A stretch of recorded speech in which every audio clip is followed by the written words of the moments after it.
30 June তাৰিখত আমি ডিমা হাছাওৰ যোনটো তলৰ মানে বুথ লেভেলৰ যিটো কাৰ্যকৰ্তাবিলাক আমি আজি ইয়াতে ডিচি অফিচৰ সন্মুখত বহিব লগা হৈছে। কাৰণ এইটোৱেই হয়, যিটো আমাৰ ডিমা হাছাওত 9 বছৰ ধৰি যিটো আমাৰ বিজেপি চৰকাৰ চলাৰ পিছতো আমি যি জলৰ থলৰ যে গাঁও লেভেলৰ যিটো খাদ্যবিলাক আছে, যিবিলাক গৰীব দুখীয়াবিলাক যিবিলাক আঁচনি চৰকাৰৰ যিটো আঁচনিবিলাক পাবলৈ আছে, এইবিলাক নাপায়। কিয়নো আমাৰ যিটো এনচিল অট'নমাছ কাউন্সিলৰ যিটো CEM ডেভেলপ কলেজ এইটো এনেকৈ চলি আছে, যেনেকৈ নিজৰ মানুহবিলাকক এই দি আছে। যিবিলাক স্কিম হওক কিবা কণ্টেক্ট হওক যিবিলাক হওক সেই গোটেইখিনি নিজৰ মানুহ নিজৰ ফেমিলিৰ ৰিলেশ্যন থকাবিলাক মানুহবিলাক দি আছে। আমাৰ গৰীববিলাক যিবিলাক আঁচনি পাবলৈ দুখীয়া আছে তেখেতক নিদিয়ে। এইকাৰণে আজি ইয়াতে আমি বহিব লগা হৈছে।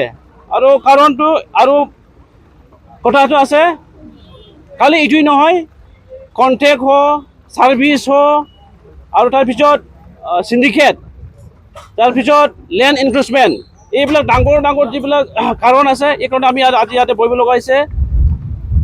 একচুৱেলি আমাৰ যিটো বিজেপিৰ নীতি-নিয়মটো এনেকুৱা নাছিলে, কিন্তু আজি আমি ইয়াতে আহি আমি ইয়াতে বহিব লগা হৈছে। কাৰণ এই যে ডেভেলপ কলেজৰ যিটো চিণ্ডিকেট ৰাজ, যিটো দাদাগিৰি যিটো এইটো মানে বন্ধৰ কাৰণে আমি ইয়াতে বহিব লগা হৈছে।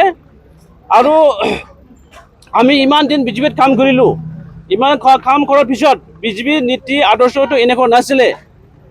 তেনেকৈ লাষ্ট যিটো MSC ইলেকশ্যন হৈছিলে, MSC ইলেকশ্যনৰ সময়ত যিটো আমাৰ যিটো বিজেপি কেণ্ডিডেট যিকেইটা 7টা কনষ্টিটুৱেঞ্চিত বিজেপি কেণ্ডিডেট দিছিলে, কিন্তু এই কেণ্ডিডেট বিজেপি যিটো টিকেট দিছিলে, এই মানুহবিলাক কেণ্ডিডেটবিলাক আমাৰ ডেভেলপ কলেজৰ লগতে মিলা মানে ইমান ভাল ৰিলেশ্যন নাছিলে।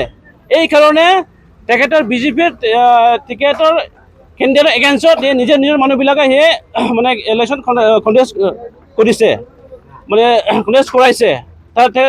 তাৰ ওপৰতো বহুত পইচাখিনি মানে দিলে। এনেকুৱা আমি মানে কিবা হৈ গ'ল, পাৰ্টিটো এনেকুৱা হৈ গ'ল। এইকাৰণে আমি ইয়াতে বহিব লগা হৈছে। কিন্তু আজি আমি ইয়াতে